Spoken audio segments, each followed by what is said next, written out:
is the sound of one of the most iconic Group C prototypes ever, the Mazda 787b. It is the last, and to this point only, Japanese car to win the 24 Hours of Le Mans. And if you're like me, a child of the 90s and early 2000s, you will have very positive memories of this car from games such as Gran Turismo 3, where I first met the 787b, and I have to say, I think it was Special Stage Route 11. It was an endurance race on that track. I believe I was in the Toyota GT1 race car, racing against the 787b, but I didn't realize it at the time until I had heard the car, and I said, oh my goodness, what car is making that noise? Because it sounded very similar to the kart Indy cars, or champ cars, if you will, of the time. A beautiful screaming sound that you can hear right now. And to my pleasure, I discovered this morning that this car had been added to the Xbox One version of the racing sim Assetto Corsa. So I decided to make my first Assetto Corsa video featuring this car. This was the time to do it. Unfortunately, apparently this car has been in the PS4 and PC versions of Assetto Corsa for like 6 months. It just now got to Xbox One consoles, so that's a bit of a disappointment. But at the same time, I'm kind of happy because today I get a new toy to play with.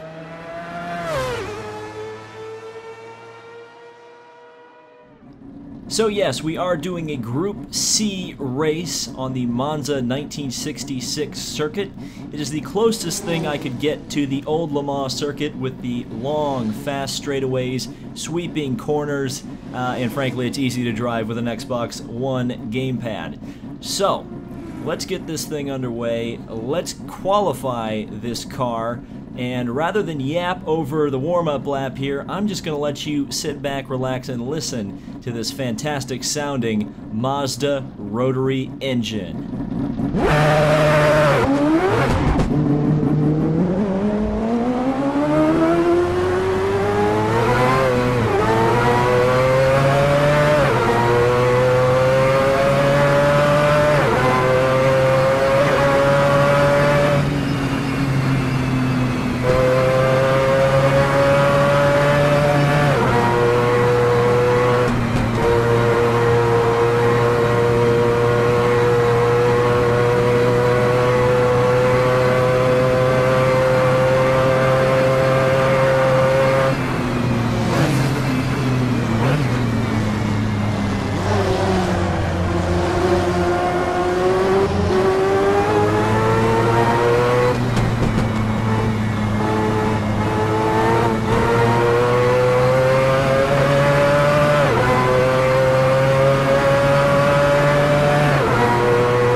Hope you enjoyed that. Now you get to listen to my voice again.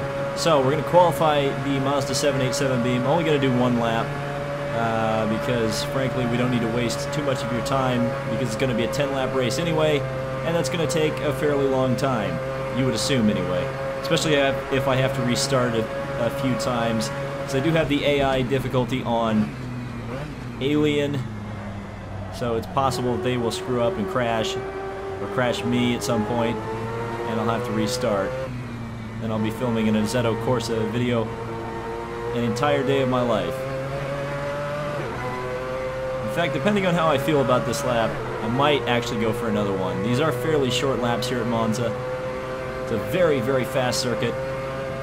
I kind of think of this track as kind of the Indianapolis of the East, It's very similar in its history. Its embedding, embedment, is that a thing?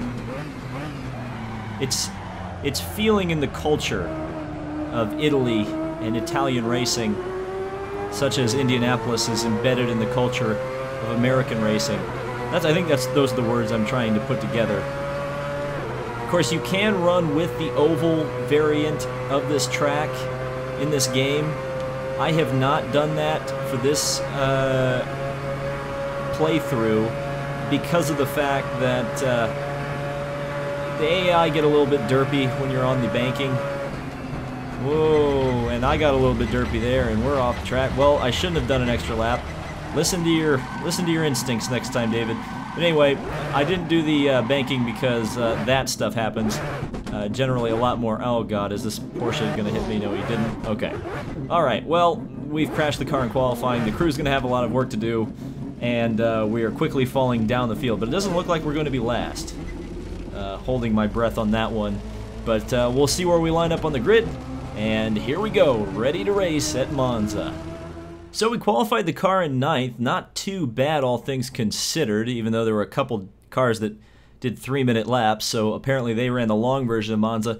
The Saubers are across the front row, all three cars. There's a 787b in 4th, and then the Porsche 962s with the long tail version. That means they're the faster kind of car with the lower drag Le Mans setup. And then the short tail cars are all back here with a couple more 787Bs and the other Sauber Mercedes for some reason. Alright, let's light this candle. Racing at Monza in a Mazda. We've got Mazdas behind us in the iconic renowned livery. The lights are out and we are racing. Got a decent start, made a little bit of contact with somebody behind us. I think it may have been the Shell Dunlop 962 from 1988. And now we're chasing a couple of Saubers here into Curvo Grande for the first time. Just get a little bit off the throttle, breathe it a little, because they derp out a little bit here. None of them did.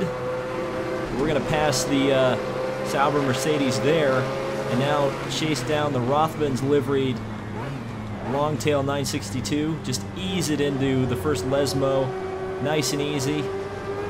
No reason to push at the moment. Just kind of ease into the race as everybody's kind of packed together, get the car warmed up, and then go for it. Out of second Lesmo. You can't attack that corner like you can in modern time. The curbs are much, much more deadly, especially in a stiffly sprung Group C car. You have to kind of stay off the curbs in the 1960s version of the circuit. As you can see, the Sauber Mercedes is pulling away. Way more top-end speed than my poor little Mazda has. And we're very slow through Parabolica for the first time. Kind of screwed up the corner, locked up the brakes. You can just see how much better of an exit those turbocharged or Group C cars get. Of course, the 787B not turbocharged. The Sauber is a turbocharged V8, and the Porsche is a turbocharged flat 6, twin turbocharged, I believe. As we got a Mazda looking to the inside. It's actually going to make the pass. So one of the Mazdas goes through in Curvo Grande. We've got a Rothmans 962 behind us. I'm going to try to keep up with my Mazda brethren here. Keep the Porsche behind me as best I can. But I've also got to be careful. The Lesmos, the slowest corner, well, not the slowest corners, but probably the most difficult corners on the track, because they're deceptively fast. You take them a lot faster than you think you can, but then sometimes you get too confident, you go in there way too hot, lock up the brakes, and crash. As a Rothmans Porsche tried to get to the inside, couldn't quite do it. So we'll maintain 5th position at the moment. Obviously 10-lap race here, long way to go. But the laps will also go by fairly surprisingly fast. Car feels very nice, very balanced though. Again, even on an Xbox controller, the drivability is very nice.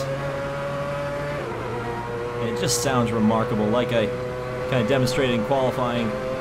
as we play a little bit of chicken with the 962.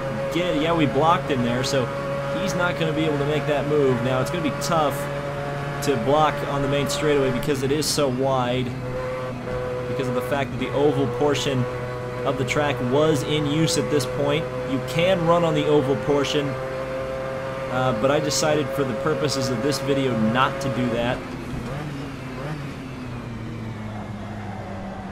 because of the fact that, like I said, I think in qualifying, the AI derp out on that banking, it's just not something I wanted to deal with. The AI are derpy enough. I've already had to restart this race a couple times. A couple of times because of my mistakes, other times because of AI mistakes. So hopefully we'll be able to make it to the end of this race. As you saw, one of the Rothman's 962s absolutely blow through. Now, what's interesting about this game is if you drive a turbocharged car, you can actually choose the boost level that the turbocharger runs at. So you can crank that boost up on the straightaway and absolutely blow by your opponents. I think it does affect fuel economy, as one of the Mazdas just blows by me because I was just absolutely shockingly slow through Parabolica. And now we've got a 962, two 962s and a Sauber Mercedes behind me. I put the 962 on the grass over there. Let's see if we can get Curvo Grande flat out here. Maybe just a breather of the throttle on the way in. Really use all the road on the exit, or try to. You can actually scrub off speed by going flat out through that corner. The tire model in this game is very good. I will say that. You definitely have a lot of response, and you know where the limit is. On the throttle. Oh, the 962 was looking there. You can just see him in the mirror. I didn't dare look back at the point I was, because, well, we'll look back here, and he's going to try into a Ascari. Obviously not a chicane at this point in history. Just a very fast left-handed turn. And now let's try to get Parabolica better this time. The third gear. Just pick up a lot of understeer in Parabolica. Maybe I should add some weight or aerodynamics to the front of the car to be able to make it turn better through there.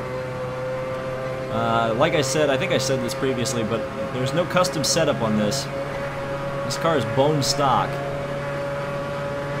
So this is exactly how you'll get the car when you update the game. No trick setups or anything. Obviously the driver's not very skilled with his means of driving the car around the track, so that doesn't help either.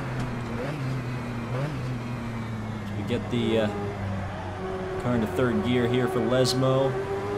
Lesmo 1, I should say. And into Lesmo 2.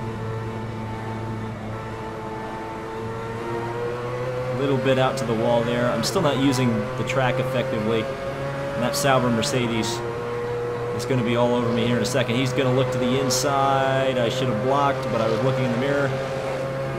He tried to come through. He couldn't quite pull off the pass, though. I do appreciate the detail he went to in recreating this track here in Assetto Corsa, because, as you can see, there's conflicting sponsors. We've got Pepsi Cola and Coke. So they managed to license both Pepsi and Coke to be on the same track for historical accuracy. I appreciate that. And of course, down the main straightaway, you've got a bunch of defunct companies like Amoco. Well, maybe not all defunct companies, but Amoco's defunct. And a lot of those oil companies are now like mega conglomerates. They're all in bed with one another. So it's cool that they could get the licensing for all that stuff. As you saw me get the curb there, and that was not a good idea. That would have been very ugly had I hit that a bit harder or tried to nail the throttle while I was on the curb. I'm finding a little bit more confidence here in the Lesmos. Car is picking up a bit of an understeer on the exit of the corner. Seems like it doesn't have very good mid to high range speed downforce. Or I should say mid-range speed downforce. There's a point where the mechanical grip and the downforce kind of have a crossover point, and there are two corners, the second Lesmo and then this coming up the Parabolica, where that crossover kind of happens. And you just kind of lose grip. See, the car, front end sliding. See how much steering input I'm putting into the car. And we've got a bit of a truly train going on here with all the Group C cars. Millions of dollars of Group C cars behind us. We're 10 seconds behind the leader, which is embarrassing to say the least, but we're at least keeping ahead. Well, oh, I spoke too soon. There goes that Sauber. That time I think he's going to make the pass. No, we're going to cowboy it around the outside. Almost pulled it off. He may go wide here. No, he did not. So, good on you, Sauber. That was a heck of a move. Now let's see if we can gain a little bit of ground back here. Oh, the rear end. Damn, the rear end stepped out. And the car is damaged. But it may just be aero, so I'm going to try to soldier on here. But the Porsche spilled blood in the water, and my God, that Rothman's car just made just the most insane move I've ever seen in my whole life. That may have been a little bit of an exaggeration. But yeah, that was a bit crazy. So we're down to 8th, halfway down the field. That's one of my few complaints with Assetto Corsa. Well, one of my major complaints with Assetto Corsa is the fact that you can only have 16 AI in the races. And I know a lot of people are going to go, well, it's an online thing. You gotta go online.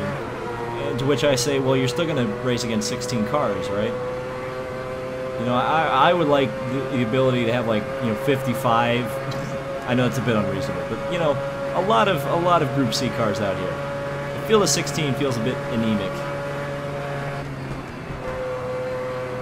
So we make it through Curvo Grande without getting absolutely mullered there by the Porsche. Did you like my little British slang there? I think it was cool. Alright, here we go. Getting the car down in 3rd gear. Let's try not to slide it this time. Wow, we are losing a lot of downforce now that the car is a little bit damaged, for sure. The car actually feels better than the second Lesmo, which is kind of funny.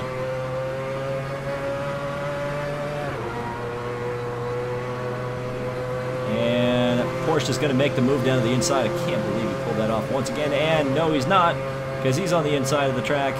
And I'm on the outside, and apparently the AI in Assetto Corsa don't know how to drive on the inside of corner. But yeah, that's the thing. And you can't set up multi-class races either. I couldn't put GT cars in this race if I wanted to. That's a bit annoying. Especially because of the fact that if I bought the Porsche pack, which I have not yet, but I really want to once I get a decent racing wheel, is the fact that you've got modern sports prototypes like the 919 Hybrid from 2016, so very modern. And then you've got a lot of modern GT cars, and you can't race them against each other. That's a bit annoying. It's one of the things I'm going to like about Project Cars 2 is the fact that you can set up a race how you want it on your own terms. It's something that racing games have needed for a very long time, and for whatever reason on the consoles you can't get it that way. You have to go mod R-Factor or mod Assetto Corsa to do that. So we get her down into Lesmo 1, way too wide, and we're going to come up to the last lap the next time around. So on the throttle. I love these rotary engines though, you can just rev the ever-loving heck out of them. They sound amazing. So right out next to the grass on the outside. Yeah, not a lot of runoff area either. I guess there's some gravel down here in Parabolica, but that's about it. As we just keep the truly train a-rolling. We lock up the brakes. Really drove it down deep into Parabolica. Maybe a little too deep, but we are able to keep the Porsche behind me for now. So we run out right next to the guardrail. Looks like the 787b, the renowned liveried car, is going to try to make that move down the inside. We're going to block. Gotta make sure we don't run into the banking. That would be an embarrassing moment. But here comes the 787b. We're going to be, what, 3 wide? Oh boy, he is going to make that move into Curvo Grande. Does he have it completed? No, he's got to back out of it. And we're going to drive around the outside. I was hoping that would screw him up a little bit worse than it did. But it did not. We're racing for 10th. I didn't even realize we were that far down the grid. I guess that's a good thing about a good racing game is... Oh, as we almost lose it. Oh, I had to save it there. I can't believe I did that. But yeah, that's the thing I was going to say about a good racing game. You kind of forget what position you're racing for. You just remember that you're racing for something. We get into 5th gear. That Porsche is going to get all over the back of me. I had to block him down into Ascari here for the final time. Very quick corner. Here comes that Porsche again. He is going for blood. I got way too wide on the exit of Ascari. Coming down to Parabolica for the last time. The Mazda's making a move down to the inside. We're going to have to block 2 lanes of traffic. Oh, look at that. Wow, what a move. That Mazda absolutely surprised me. And he allowed the Porsche to go through as well. Wow. What a fantastic move. And it's going to be with us finishing 12th out of 16. But that was awesome, and that was pretty fun, I have to admit. Good job, Assetto Corsa, good job. So, the Porsche 962 Longtail, I believe that was the Rothmans liveried car, ended up taking home the win. Then it was a trio of Saubers, and the first of the Mazda 787bs, I believe it was the 18 blue and white car that finished 5th. We finished in 10th, or 12th, I wish it would have been 10th, but...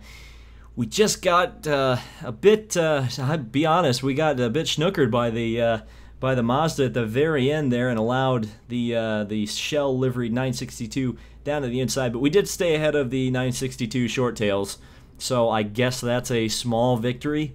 Thank you guys so much for watching my first Assetto Corsa video. If you did enjoy this, despite the fact that it was pretty terrible driving, hit the like button and subscribe for more, and let me know in the comments if you did enjoy it. So, thank you guys so much for watching. This has been David Land on YouTube, and we'll see you in the next video.